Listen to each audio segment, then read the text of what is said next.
తెలంగాణ సంస్కృతి సాంప్రదాయాలకు బోనాలు ప్రతీకగా ఇక్కడ సికింద్రాబాద్ మహంకాళి ఉజ్జయిని టెంపుల్లో అయితే అంగరంగ వైభవంగా బోనాలను జరుపుకుంటున్నారు. భక్తులంతా కూడా రాష్ట్ర నలుమూలల నుంచి వచ్చి అమ్మవారికి బోనాలు సమర్పించడానికి రెడీగా ఉన్నారు. ఇప్పుడు ప్రస్తుతం అయితే సికింద్రాబాద్ మహంకాళి అమ్మవారి టెంపుల్ దగ్గరే మనం ఉన్నాము. మొత్తం అంతా కూడా క్యూ లైన్ లో భక్తులు నిండిపోయారని తెలుస్తుంది.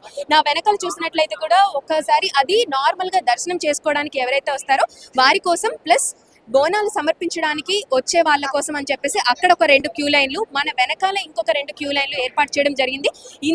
ఇక్కడ ఎటువంటి రద్దీ జరగకుండా ఉండటానికి ముందుగానే ఇక్కడ ఏవైతే షాపులు ఉన్నాయో ఆ షాపులన్నీ కూడా క్లోజ్ చేయించేశారు. ఇప్పుడు ప్రస్తుతం మనం మీడియా పాయింట్ దగ్గర ఉన్నాము. ఈ మీడియా పాయింట్ దగ్గర కూడా ఎటువంటి ఆటంకం కలగకుండా ఎక్కడికక్కడ పోలీసులంతా కూడా పగడ్బందీగా బందోబస్తు ఏర్పాటు చేశారు. ఇప్పుడు మనం ఈ ప్రాంతం చూసుకున్నట్లయితే విఐపీలు ప్రోటోకాల్లో ఉన్న వాళ్ళందరూ కూడా దర్శనానికి వెళ్లే వే దగ్గర మనం ప్రస్తుతం ఉన్నాము. ఇప్పుడే తలసాని శ్రీనివాస్ యాదవ్ మాట్లాడడం జరిగింది. ఏర్పాట్లన్నీ చాలా బేష్గా ఉన్నాయని కూడా ఆయన తెలంగాణ స్లాంగ్ లో చెప్పడం జరిగింది. అండ్ ఇప్పుడు మొత్తం అంతా కూడా భక్తులు ఎక్కువగా వచ్చే టైం కాబట్టి ఎక్కడికక్కడ వాళ్ళకి ఎటువంటి ఆటంకం కలగకుండా వాటర్ ప్యాకెట్స్ ఇస్తూ వాలంటీర్స్ ఉండటం, పోలీసులు వాళ్ళని గైడ్ చేయడం ఇవన్నీ చేస్తున్నారు. ఒకేసారి జనం అంతా లోపలికి వస్తే కష్టం కాబట్టి ఎక్కడికక్కడ బ్యారికేడ్స్ ఏర్పాటు చేసి బ్యారికేడ్స్ ద్వారా ఒక్కొక్కరిని అంటే కొంతమందిని బ్యాచ్లుగా లోపలికి దర్శనానికి వదలడం జరుగుతుంది.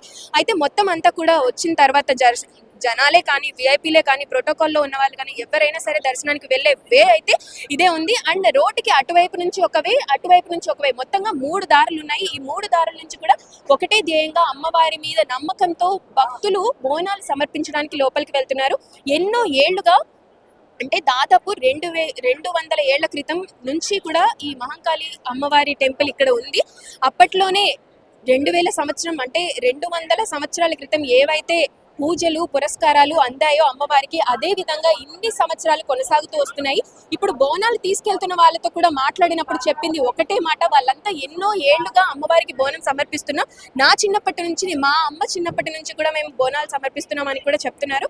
ఏది ఏమైనా ఇక్కడ ఏర్పాట్ల గురించి అయితే ఏ లోటుపాట్లు లేవని ప్రస్తుతానికి అయితే చెప్తున్నారు. అయితే రెండో రోజు రంగం భవిష్యవాణి ఉంటుంది కాబట్టి భవిష్యవాణి వినడానికి చాలా ఎక్కువ మంది వస్తారు కాబట్టి వాళ్ళందరికీ కూడా ఎటువంటి ఆటంకం కలగకుండా అయితే ఏర్పాట్లు చేశారు. మరి రేపటి సంగతి ఎలా ఉంటుందో తెలియదు కానీ ఈ రోజు అయితే చాలా నీట్ గా అరేంజ్ చేశారు. అండ్ ఇప్పటి వరకు అయితే భక్తులకి ఎటువంటి ఆటంకం కలగకుండా లోపలికి దర్శనం చేసుకోవడానికి వెళ్ళారు.